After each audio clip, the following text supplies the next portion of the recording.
Okay, everybody. Welcome.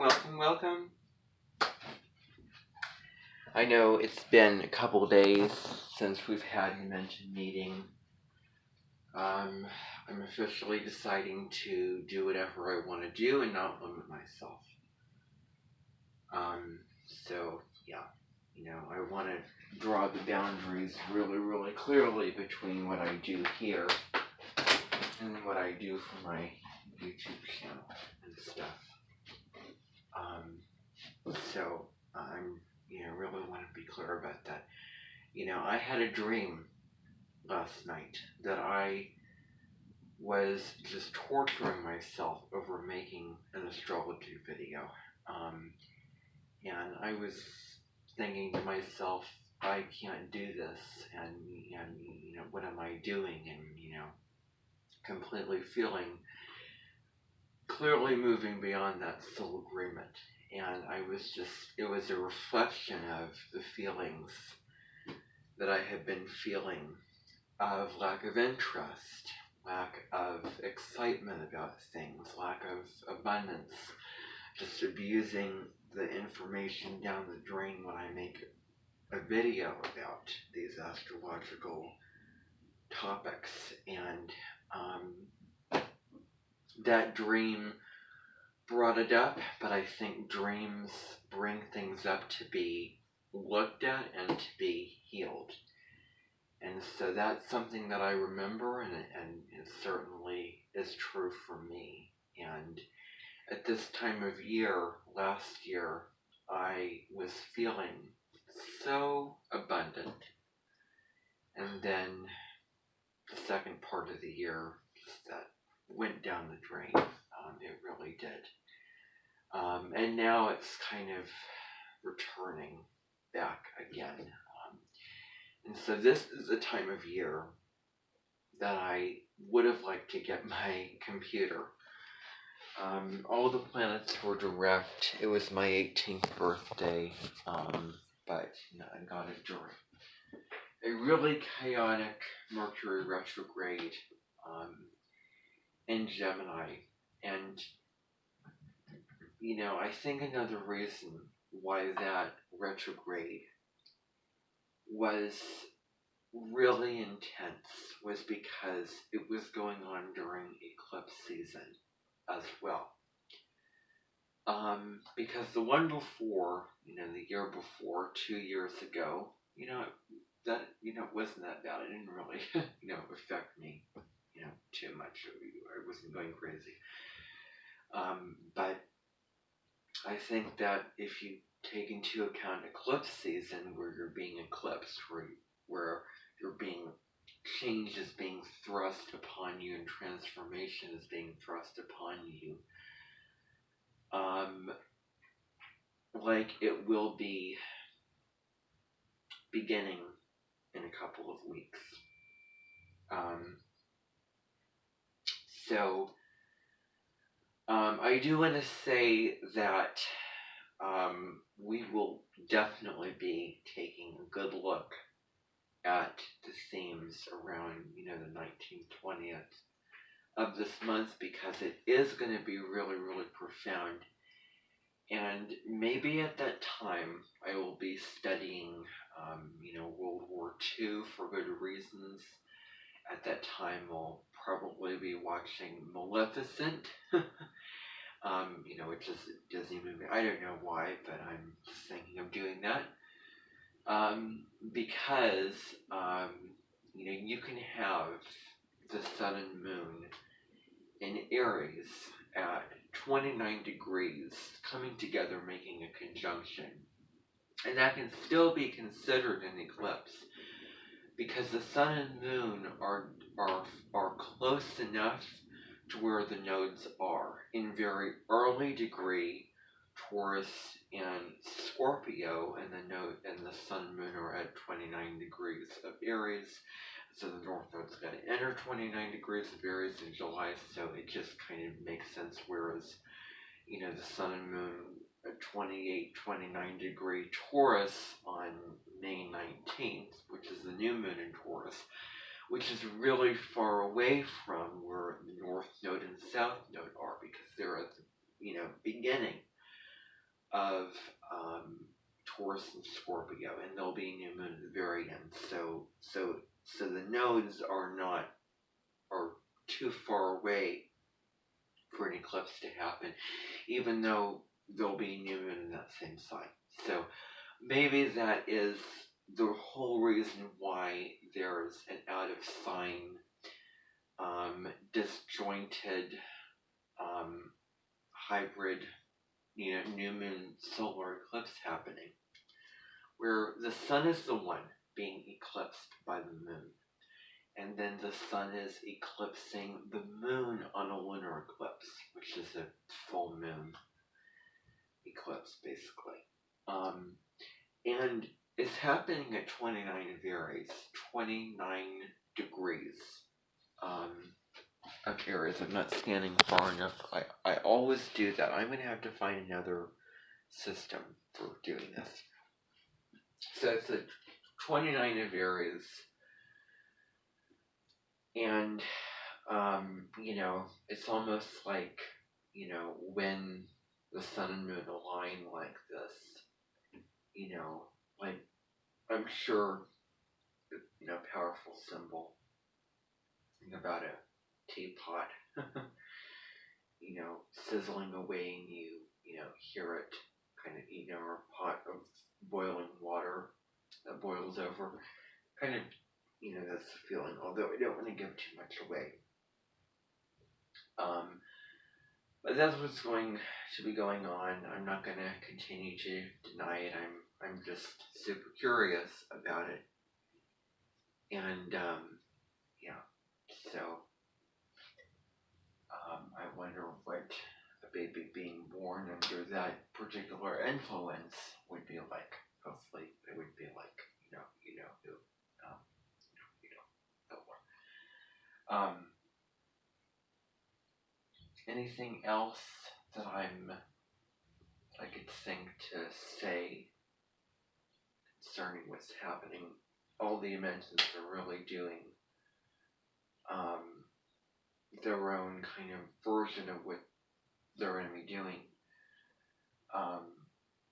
We are going to be looking at some historical themes concerning this here at the Edmonton. I know some Edmontons are going to World War II Museum and other stuff they have planned for that particular time period. And on my YouTube channel, I'll come out with a video about it, and I wonder what I'll have to say about it, because it is going to be happening. Now, it is where, around this time of year, I am going to be having Catherine Urban, the astrologer, come to this event. And, I feel like it's time for her to come to the Edmonton.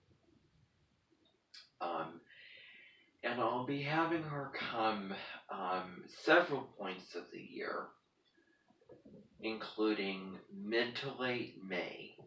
She'll be arriving sometime in June, mid-June. Maybe sometime in the middle of July, possibly, before we move into the closer customs. We switch customs and, Venus goes retrograde, but especially around mid to late May. I'm going to have her arrive to the Edmonton, and then also, in December too. Around the solstice in December, she'll also be arriving. So, these are all points that I think about, really nostalgically. And this sort of custom, and the sort of subject matter that we're dealing with it's Harry Potter and the Deathly Hallows. And she is in resemblance to Emma Watson. And maybe if you watch her, you can see that, and maybe I'll have her do an astrology chart reading for Emma Watson. I can also see her playing a role in an animation film, being someone who's, in the studio, and then there's a, like, almost like an, um, um, not Dracula, but Hotel Transylvania, the female main character in that movie is who kind of, the voice of hers, who this person also reminds me of. And also, sort of, modern, but, nostalgic at the same time, and kind of really having a more modern and pop cultural view of astrology, and also the Nooner custom. And if you go on the Invention website, you can find, all the customs, the Nooner custom, and she'll be added to that list, the Nooner Parish custom, which will be a new custom, which she will be initiating. And certain people initiate new customs. Carla Reed, for instance, initiated new customs. So she'll be initiating the Nooner Parish custom, and these names are obviously really random. But so when it comes to her theme song, and when it comes to there being music for her, there's this one scene in the Deathly Hallows, in Harry Potter and the Deathly Hallows, where, and it's, and it almost could be a deleted scene, but I just think it's just, there's just a neutral kind of comfort that they put that in there. Almost imagine sitting on a really cold night, really comfortable, and it's almost again, neutral comfort, where in the midst of Harry Potter and Hermione Granger and, Ronald Weasley trying to find and destroy the Horcruxes of Voldemort. The last syllable of Voldemort is most profound in my own life. They're trying to destroy all these Horcruxes, if I'm even pronouncing that correctly. And, the radio starts playing, and Harry Potter and Hermione Granger just start standing up and dancing, starting a little bit uneasy at first, a little bit unsure, but then as they sort of get into the groove, of the dance, then, then they, genuinely, enjoy it. And I'm not going to play the song for you, because if I do, it is going to be, there's nothing like the real thing. So you can go on YouTube, you can see that particular scene of that dance, but that is really the theme music that, comes to mind when I'm thinking of Katherine Urban. Not only that, but there was also a song that I was looking up for. I was just typing in Katherine song. I was listening to a song that sounded really similar to that song in that scene in Harry Potter and the Deathly Hallows Part 1, which I think is, it's incredible in its own way. I'm not going to play that song for you. That's how healthy, the boundaries are that I make. But the real reason why, you're here, obviously, will be my birthday in, a couple of days here. And and so this weekend I won't be at the Edmontons. Although I will remind you that um, you know this weekend is going to be a Corning weekend, and you're going to be going to Corning, and I'm going to be giving weekly announcements at Corning in the sometime in the morning. Sometime in the morning. I do want to include that. So you need to be aware of the space, that it is going to be a relatively small space with a bunch of furniture. And it's likely that some of you will just end up having to stand outside and wait. It's likely that some of you will have to just watch the video. That's why I'll be filming it. And I will try to be more brief and to the point. I would really, really encourage you that when you're going to this address,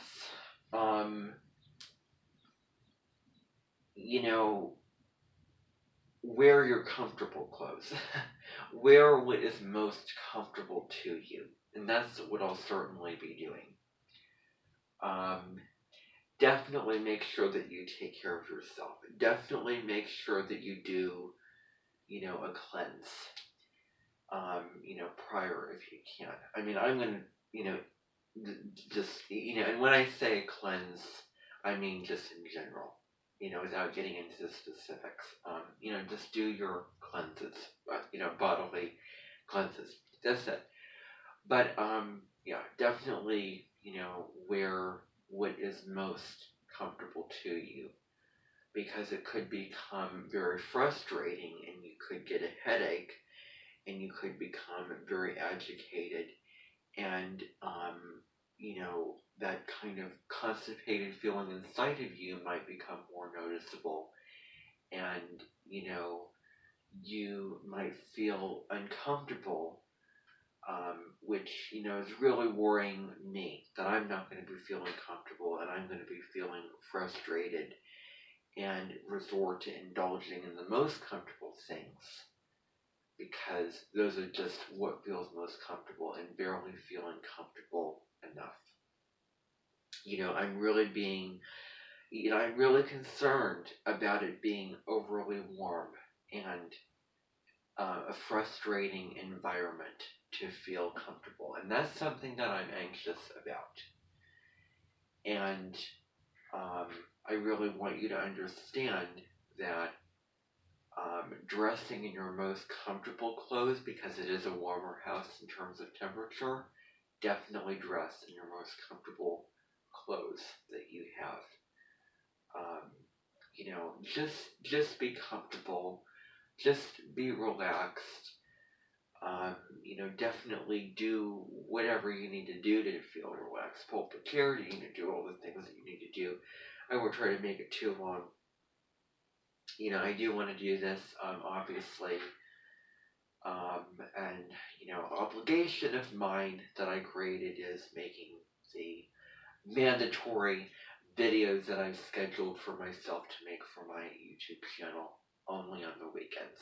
And if I make that boundary, and if I do videos more often, then, my dream that I dreamt about could become a reality.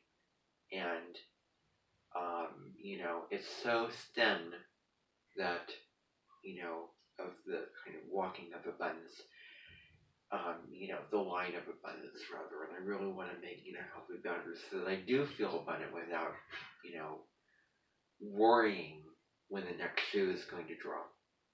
I am so excited to move into the Aries North Node period, because I think that some of the same themes and challenges and issues that I've been dealing with are probably going to go away, and it could lead to me feeling more abundant and feeling more positive about life.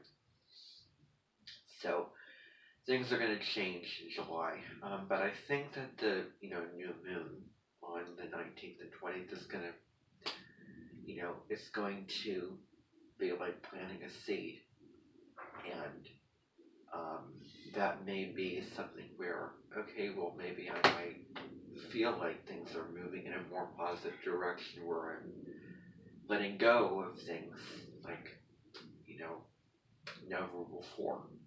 And then you have the Mercury retrograde the day after that. So, yeah, and that's when past videos will come out on my channel and, so forth. But, so, one video of astrological forecast going on for that week, and then another video on a general astrology topic, plus making videos of me reading and trying to finish up the books that I, did not finish. If you feel overwhelmed and you feel like you need to finish something or get something done, but it's so much, but you want to get it done right now, then, the North Node in Taurus is about taking those slow and steady steps to get it done. So you can schedule it in. And that's what I've done is I've scheduled it in when I'm going to, get finish reading those books. Anyway, I could go on. But, the reason why you're here is not for you to be here and hear me talk. We're going to be heading downstairs because I need to get some work done. So, that's the whole reason why, you're coming here this afternoon, just because I want to give you a meeting. So let's actually go downstairs so that I can get what I need to do done. So, anybody here physically can go downstairs. Daniel, if you can move the screen from up there down there, that would be wonderful. And we're going to head down there and,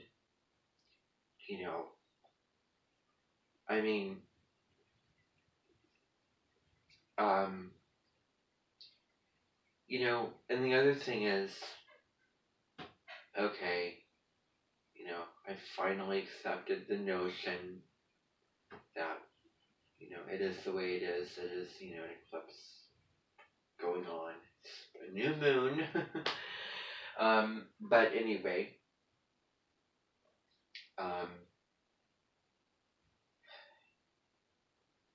November 21st of 2022 was an eclipse. And I'm saying that, and you're probably saying to yourself, no, that's not the reality. Well, when you hear that, how do you feel? How do you respond? You just believe in it, right? Well, the very first time that I ever found out that there would be this thing happening in Aries and not Taurus on, the 20th of April, that's how I was feeling. I was in, dogma mode. I was rejecting that piece of information.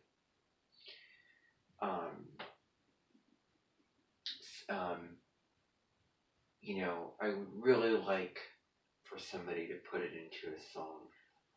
Really. Now, there's also going to be a cooking show sometime where, maybe Maria De Simone or somebody else will have astrological events happening. And, she or somebody else will be making a dish that corresponds, or, or a meal even corresponds to, that astrological event. So, for example, Saturn in Pisces would be floating island Zorbate, Alaska, as Pisces, mystical and all those kind of things, and Saturn is, what's quality, with, sort of a structure to it. Or a layer cake, or, like with fondant or something like that could also be Saturn in Pisces. And for the, new moon at 29 degrees of Aries,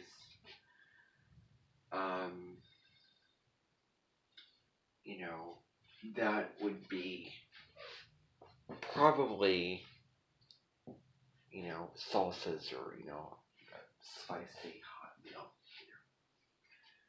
I remember there was a solar eclipse on October 25th last year. Deborah Silverman said, "Oh, this is a new moon," when in fact it makes sense because the nodes are in Taurus and Scorpio, and it's meant to happen like that. And I did a video about that. So, yeah. I'm kind of going to be a little irked if I hear that you're saying, that an eclipse is happening. Well, guess what? You really want to make sure that you're not inserting double standards into your videos. You really want, you're saying it's a new moon when it actually makes sense for an eclipse to occur. Because the nodes were in Taurus and Scorpio, as solar eclipse happened in Scorpio. That's, that makes sense. And she didn't mention anything about it being an eclipse. And this is kind of a disjointed, eclipse. These already made some of those words, and the nodes aren't in Aries and Libra yet. So, yeah, I don't know. I don't know. And, if you see her yearly videos, for the different signs you can watch, Deborah Silverman did, yearly forecasts for your zodiac sign, and there were a couple of things that she didn't get right and accurate, so, I don't know. But, yeah, I don't know. Just, yeah. So, anyway.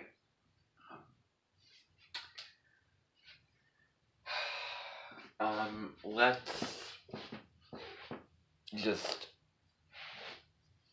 go, go downstairs now, if we can. So let's go downstairs, everybody. Give you 5 minutes to get down there and get things set up.